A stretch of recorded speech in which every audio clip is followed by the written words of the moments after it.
Louvado seja o nome do Senhor. Vamos recapitular um pouco do que nós vimos até aqui, amém, irmãos?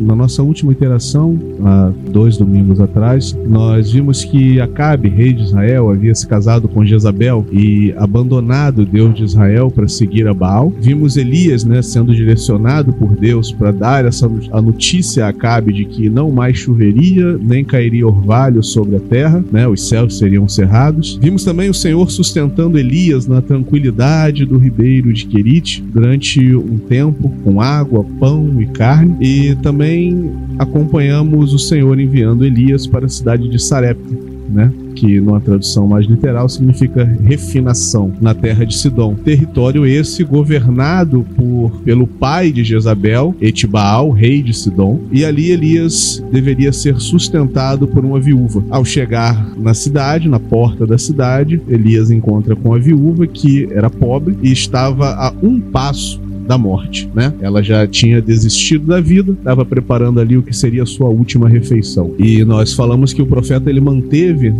se manteve firme a palavra de Deus. Deus havia dito ao profeta que sustentaria ele através de uma viúva, 1 Reis 17, versículo 9. E a viúva, por sua vez, deu ouvidos à voz do profeta, se nós nos lembrarmos, lá em 1 Reis 17, a partir do versículo 13, E vai dizer mais ou menos assim: a farinha da panela não se acabará e o azeite da botija não faltará até o dia em que o Senhor dê chuva sobre a terra. E da panela, no versículo 16, diz que da panela a farinha não se acabou e da botija o azeite não faltou, conforme a palavra do Senhor que ele falara pelo ministro de Elias. E concluímos naquele domingo com esse milagre maravilhoso, essa coisa fantástica, e fomos para casa. Hoje nós vamos seguir a leitura e nós vamos entender, irmãos, que nem sempre somos alertados por Deus daquilo que vai acontecer nas nossas vidas. Mas ainda assim nós precisamos manter firme no nosso coração a confiança naquele que nos chamou. A igreja pode se colocar de pé. Vamos ler o 1 Reis, capítulo 17, versículo 17 ao 24. Diz assim a palavra do Senhor: E depois dessas coisas, sucedeu que adoeceu o filho desta mulher, a viúva, dona da casa, e a sua doença se agravou muito, até que nele nenhum fôlego ficou. Então ela disse a Elias: Que tenho eu contigo, homem de Deus? És tu a minha casa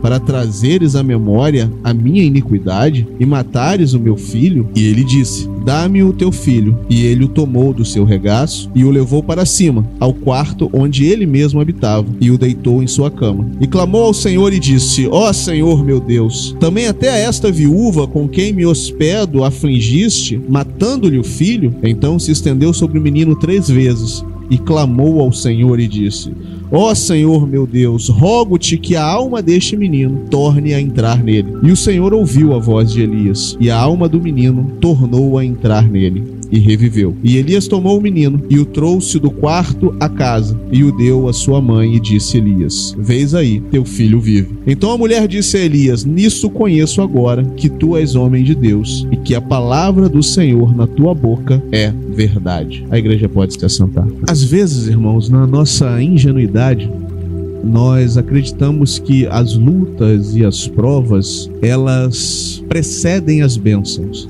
A gente tem o costume de pensar que a luta, ela precede, não, se eu estou passando por uma luta é porque vai vir uma bênção. Mas a realidade da coisa é um pouco mais complexa do que isso, porque existem momentos que após uma grande bênção é que nós vivenciamos os momentos de grandes lutas e de grandes provas. Você pode ver em Mateus, lá pelo capítulo 14, que após os discípulos vivenciarem aquele evento da multiplicação de pães, eles vão experimentar a tempestade e os ventos contrários. Se nós falarmos de Gênesis, por exemplo, no capítulo 14 também, nós vamos ver que após vencer uma batalha e resgatar Ló, que havia sido sequestrado, no seu regresso, Abrão vai se deparar com o seguinte dilema diante dele, Quando Abrão volta da guerra, após ter reavido o seu sobrinho, no caminho de volta se colocam diante dele um grande dilema. dois homens se colocam ali na frente de Abraão, né? De um lado ele tem Bera, que numa tradução livre do hebraico quer dizer filho do mal, rei de Sodoma, que oferece riquezas a Abraão. E do outro lado ele tem Melquisedeque, que numa tradução livre quer dizer rei de justiça, rei de Salém, oferecendo pão e vinho. Percebemos que esses dilemas e esses conflitos muitas das vezes acontecem após uma grande vitória, após você receber aquela bênção que você está esperando há muito tempo. E aí é que vem a prova.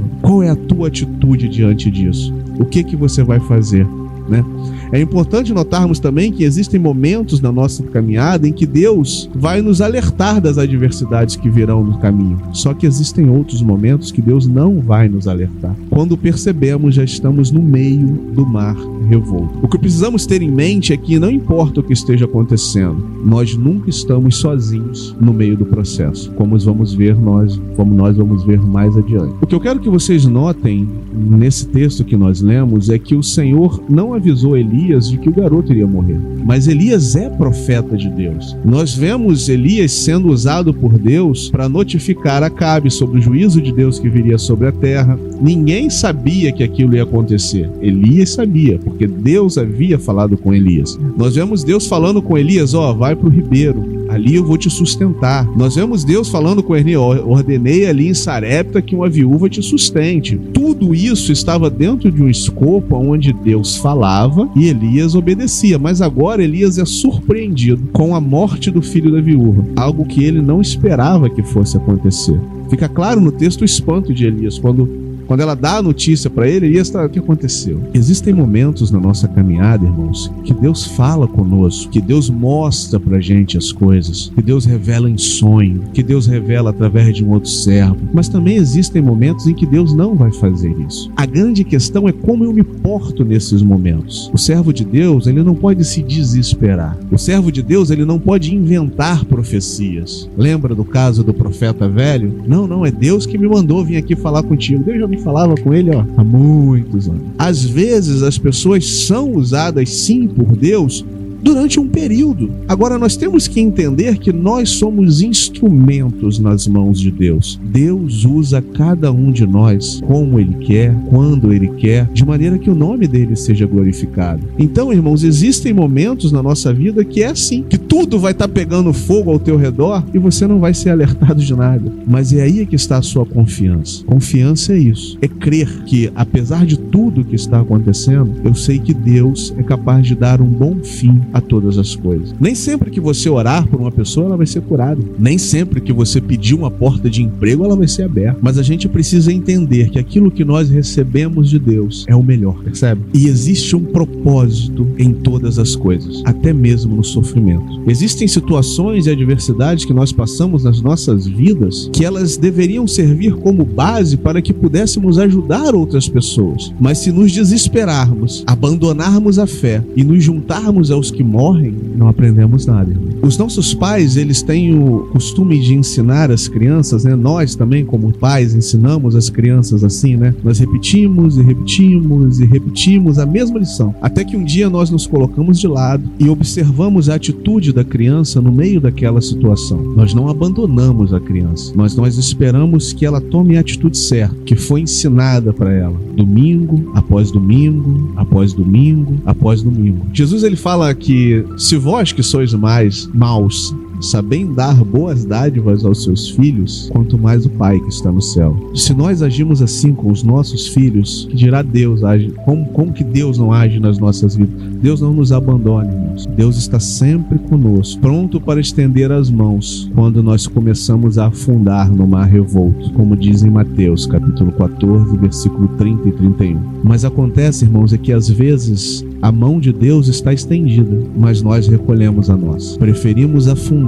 do que segurarmos as mãos do Senhor e falar: Senhor, me leva para o barco novamente. Senhor, aqui tá ruim. Eu achei que dava para caminhar sobre as ondas, eu achei que dava para suportar isso, mas eu tô afundando. Eu estou me perdendo nesse processo. Eu estou indo aonde eu quero, eu faço o que me dá na telha, mas eu percebo que nesse processo eu estou me perdendo. E o Senhor está ali com a mão estendida, mas nós recolhemos a nossa. Entendemos a nossa dificuldade, entendemos a nossa necessidade, mas nos recolhemos recusamos a aceitar o auxílio do Senhor. Sarepta significa refinação. A atitude esperada do servo de Deus diante das adversidades que se colocam diante dele deve ser dobrar os joelhos e falar com aquele que pode resolver todas as coisas. Elias não saiu correndo da casa da viúva diante daquela situação. Imagina, você está vivendo com uma pessoa, você está morando na casa dela, né? Você está vendo dia após dia um milagre acontecendo porque o azeite não acabou e a farinha também não acabou.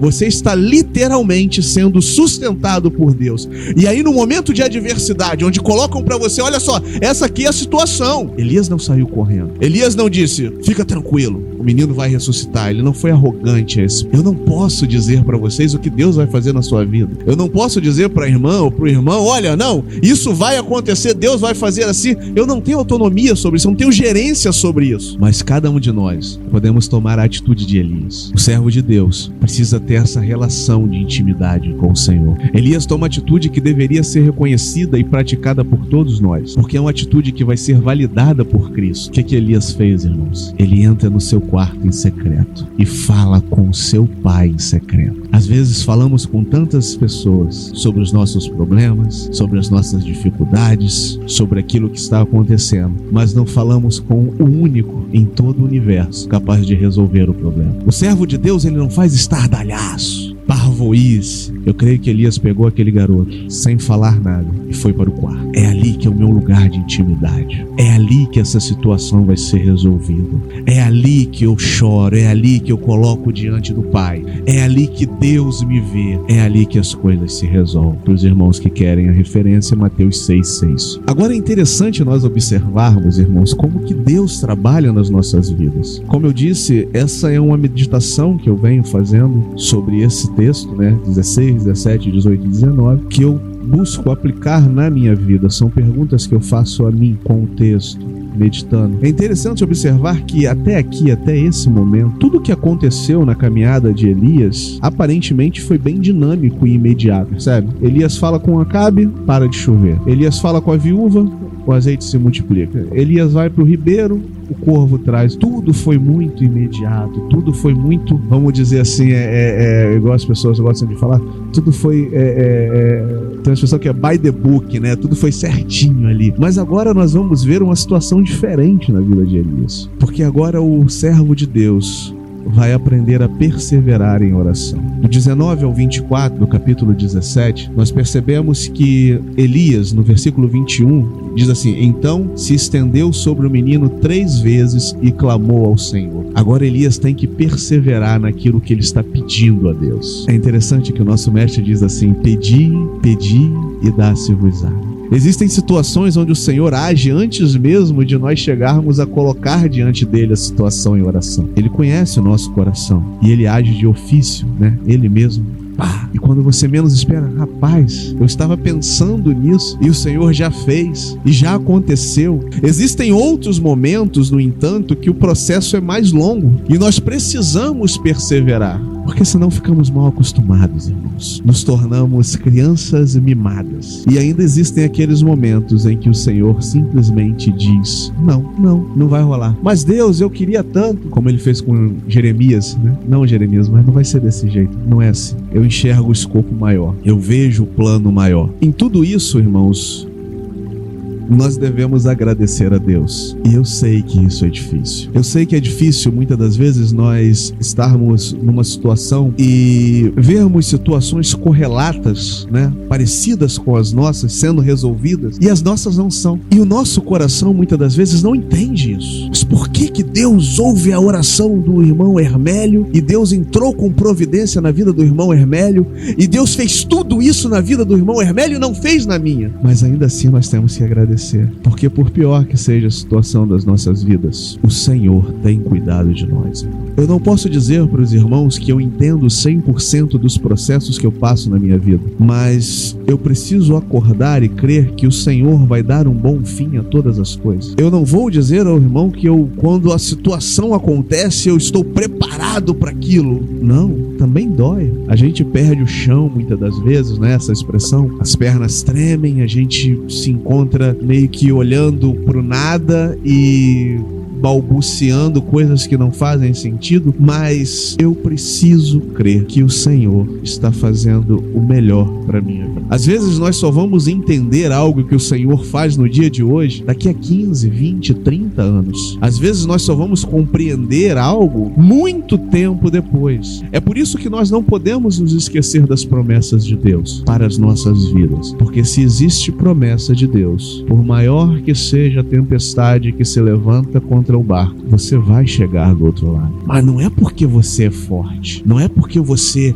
é poderoso, é porque Deus determinou dessa forma. É por isso que em Mateus 6,10 o Senhor vai nos instruir a orarmos dizendo: Senhor, que seja feita a tua vontade. É complicado, irmãos, porque nós vivemos em um mundo onde desde criança nós somos, digamos que doutrinados, né? Ensinados a almejarmos as coisas e não nos conformarmos se não recebermos essas coisas, né? A gente cresce aprendendo isso, né? Você quer o melhor carro, você vai se esforçar o máximo possível, você vai trabalhar muito, você vai juntar dinheiro, você vai comprar o melhor carro porque você merece o melhor carro. E quando nós nos colocamos diante de Deus, não é mais aquilo que eu quero, é aquilo que Deus quer. E muitas das vezes aquilo que Deus quer entra em conflito direto com aquilo que eu quero. E aí eu me lembro que a palavra de Deus diz assim: pois negue-se o homem a si mesmo. É difícil, irmãos, mas o Senhor nunca disse que seria fácil. No processo de refinamento, em Sarepta, somos levados ao extremo com o intuito de compreendermos um pouco mais do poder de Deus. Somos levados ao extremo, muitas das vezes, para compreendermos um pouco mais o poder do Deus a quem servimos. É nesse processo que nós aprendemos a nos derramar diante de Deus, abrir o coração diante de Deus, expor o mais profundo da nossa alma. Mas, irmão, Deus não conhece o nosso coração? Conhece. Mas aqui fica uma pergunta: quantas vezes você já orou e falou com Deus uma coisa e no seu coração havia outra? O Deus que conhece o teu coração, no momento em que você se expressa diante dele, ele olha o teu coração e a tua palavra. Se aquilo que sai da tua boca não é aquilo que está dentro do teu coração, você está enganando a si mesmo, não a Deus. Você está se iludindo. E a adversidade, ela tem esse quê pedagógico. Porque no momento do sofrimento, nós esquecemos das palavras bonitas, das orações bem elaboradas, das construções de frases eloquentes. Nós simplesmente dizemos: Senhor, tá doendo, não dá mais. Olha, meu Deus, eu não estou entendendo nada. Repara o que Elias fala aqui no versículo 18. Então ela disse a Elias: que tenho eu contigo, o homem de Deus? Vieste tu para trazeres à memória a minha iniquidade e matares o meu filho, né? E ele disse: dá-me o teu filho. E ele o tomou do seu regaço e o levou para cima, ao quarto onde ele mesmo habitava, e o deitou em sua cama e clamou ao Senhor e disse, versículo 20: ó Senhor meu Deus, também a esta viúva com quem hospedo afligiste, matando-lhe o filho. Repare na sinceridade de diálogo de Elias com Deus. Repare na profunda intimidade em se colocar diante de Deus e fazer o questionamento: Senhor, olha só, não estou entendendo, né? Me explica isso aí. Também essa vai ser afligida? Ela que abriu a porta da sua casa, ela que... É essa intimidade que nós temos que ter com o Pai. E Elias volta ali 3 vezes, fala com o Senhor. E lembra que eu falei que tudo isso tem um quê pedagógico, né? Vamos ver lá na frente depois que Elias vai mandar o seu moço quantas vezes lá? 7 vezes. Aqui foram 3. Lá são 7. Nós vamos sendo preparados ao longo do caminho. Acontece que muitas das vezes nós não queremos passar pela preparação. Nós queremos o diploma da faculdade, mas não queremos cursar o curso superior. Nós queremos orar e ver o céu abrir e o fogo descer, mas não queremos passar pela adversidade em Sarepta. Não queremos passar pelo processo de refinamento. Queremos ver o derramamento do Espírito Santo, queremos ver as coisas, os milagres, mas não queremos muitas das vezes pagar o preço que o profeta pagou. A perseverança, o aprender, o se colocar com sinceridade diante de Deus, falar a verdade com o Pai, não ocultar dele aquilo que está ali dentro do nosso coração, porque ele conhece, irmãos. Eu costumo dizer que qualquer pessoa pode me enganar. Aliás, me enganar é a coisa mais fácil que existe. Porque assim como eu aprendo na palavra de Deus, eu não tenho o hábito de exercer juízo sobre a vida do outro. Então, quando o irmão fala algo comigo, eu tenho uma tendência natural a acreditar. Amém, irmão? Mas eu também costumo dizer que depois de toda a conversa, eu coloco ela diante de Deus. Porque eu aprendi na palavra do Senhor que não há nada em oculto que não venha a ser revelado. Que o Senhor traz à clara todas as coisas. Então, irmãos, nós precisamos aprender a sermos sinceros. Muitas das vezes a nossa falta de sinceridade com Deus é resultado de falta de sinceridade com o nosso irmão. Porque se eu não sou sincero com o irmão Hermélio, com o irmão Clay, com o irmão Reginaldo, como que eu vou ser sincero com Deus? Ao ser refinado, é esperado que o servo de Deus cresça em maturidade e diminua em presunção. Amém, irmãos? Quando somos refinados pelo Senhor, o que é esperado é que nós venhamos a amadurecer, que nós venhamos a crescer como homens e mulheres de Deus. Então, por mais que esteja doendo esse momento de adversidade, ele tem um propósito positivo, seu crescimento e a diminuição da nossa presunção, não é? Aquela opinião que nós temos demasiadamente boa sobre nós mesmos, não é? Quando nós achamos que tudo aquilo que fazemos está certo, que tudo aquilo que nós pensamos é o que é o certo, sou infalível, né? Todo mundo pode errar, mas eu jamais erraria, né? Olha, Senhor, todos aqui nessa sala podem negar a Ti, mas eu de forma alguma farei isso, seguirei contigo até a morte. Não durou nem umas 5 horas, mas a adversidade, ela visa a maturidade do servo. Afinal de contas, geralmente você vai se encontrar em uma situação de total incapacidade. Por mais que eu queira, existem situações na minha vida que eu não posso resolver. Não posso comprar um rim novo, não posso comprar uma mente nova para tirar a confusão de mim. Posso ter todo o dinheiro do mundo, mas não posso comprar. Quando nós nos colocamos, quando nós estamos nessa situação e olhamos para nós mesmos, vemos a nossa incapacidade. E aí somos colocados por Deus no lugar certo. Porque esse é o nosso lugar, irmãos. O nosso lugar é um lugar de insuficiência. Por mais que o mundo vá te dizer que não, você é todo poderoso, você pode fazer tudo e tal, o seu lugar é um lugar de insuficiência. O que o Senhor vai nos dizer? Qual de vós, por mais ansiosos e desejosos que estejam, conseguem acrescentar um côvado sequer ao curso da sua vida? A gente não consegue. Você vai enxergar toda a sua insuficiência diante do problema apresentado. E isso, inevitavelmente, te leva a olhar para as coisas de uma outra perspectiva. Mas lembre-se, a adversidade passada, quando essa adversidade passar, ela é apenas uma preparação para as lutas futuras que virão. Toda dificuldade na sua vida, ela é só uma preparação para dificuldades maiores. Ah, irmão, então eu não quero servir a esse Deus, não. Eu preciso falar a verdade para você.